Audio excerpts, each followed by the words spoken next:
Hey everyone, welcome to the in-depth tutorial for the song Tremble. Playing this at 74 BPM, 158 if you got your click dialed to an eighth note.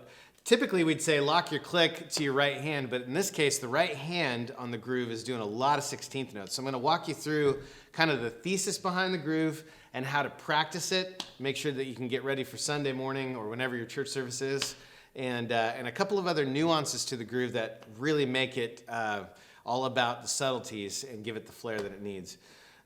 Okay, so let's talk about the kick pattern. The kick pattern is 4 on the floor with a couple of stutters that happen.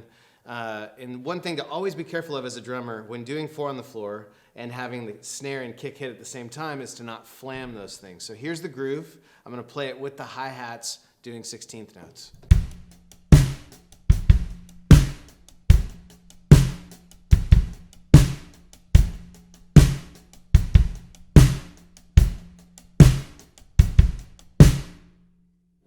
Now, a couple of things that are tough is that,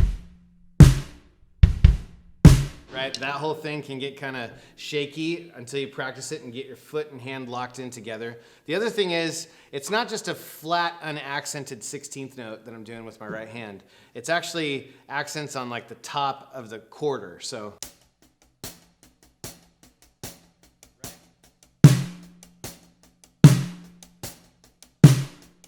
And that really gives it the feel that it needs.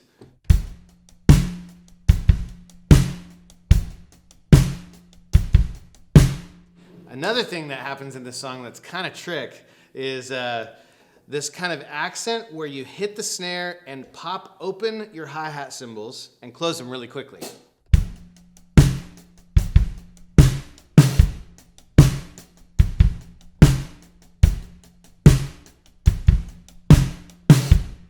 So just practicing that really slowly is, something to kind of work on. That whole open and close. A lot of times in grooves, you kind of go. It's kind of fun because your hi-hat and kick both close your feet at the same time. So you can work on that. And then, that kind of serves as like the crash cymbals. When you first come in on drums, it serves as the crash cymbals for that whole first chorus. And then you don't really hit a crash until you go into the top of the bridge. And when that happens, you just loosen up on your hats a little bit, but you're still going to keep the 16th note going.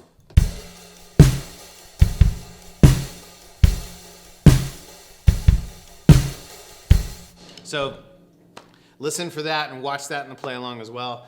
I want to talk to you also about playing this song or playing this particular groove as you move to the ride cymbal. It can get a little funky, especially with those backbeats that you opened up with the hi-hat, but they still apply. They're a very musical part of the song. So watch this.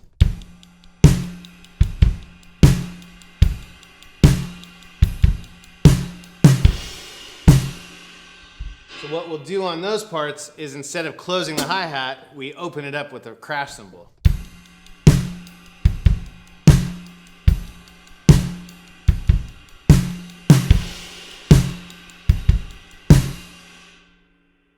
It can also be pretty cool if you subtly pop your ride cymbal before heavily hitting your crash cymbal. So watch for those nuances.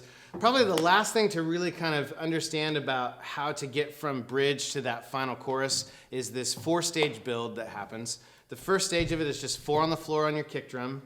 The second stage, you add eighth notes on your floor tom.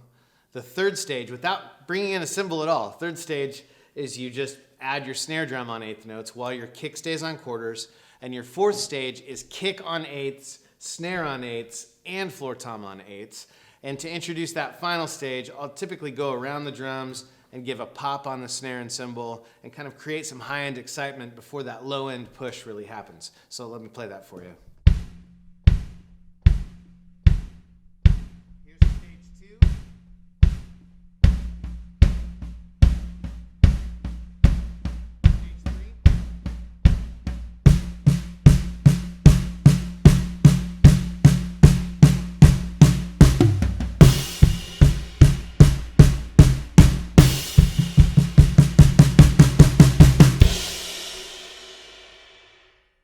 Now notice I didn't talk about a fifth stage. The reason why is the fifth stage is more like a fill going into it in the context of how long those stages actually are. So watch those on the in-depth, or on the play-along, I should say, and you'll kind of see the stages of the build and how that gets you to the chorus groove, which you've been playing the whole time. It's like you return back to the musical theme.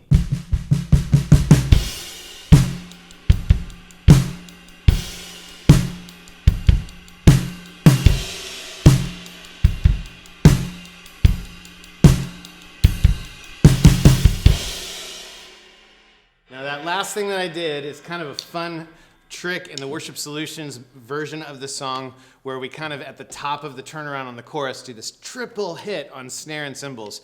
If that's out of your wheelhouse, you can practice that until you get good at it, as long as your worship leader's down with that, because that can create a lot of noise behind them. So check it out and play along with me in the play along. I'll see you there.